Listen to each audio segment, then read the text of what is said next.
In the aftermath of the War of 1812, a sense of pride and determination seems to dominate the American scene. Pride that the nation has survived another war with Great Britain, and determination to avoid the mistakes that had weakened the country and placed it in such peril.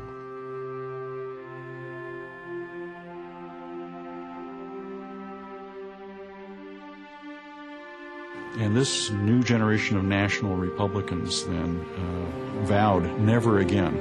They're the ones then who would bring back the national bank.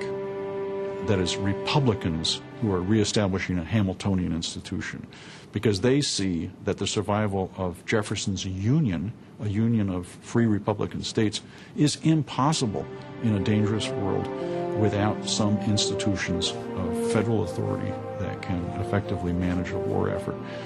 So they were in favor of internal improvements, of canals and turnpikes, and in effect something like the interstate highway system, the infrastructure for national mobilization and defense, coincidentally for a strong manufacturing sector and therefore a high protective tariff that would enable American industries to produce war material and to be really economically independent for the first time in American history. This was all the program that came out of the experiences of the War of 1812. These issues of protectionism and the tariff are critical. I mean, it's hard to think that the tariff is so important today, but it was in the 19th century. So I'd say that you take that 50-year period, it's trying to protect the United States' security, fairly secure after the War of 1812. We know we're unlikely going to have attacks from outside of the country, but it's the economic instability and weakness that is most bothersome to leaders. Fear of economic instability is also the reason Congress reestablishes the national bank.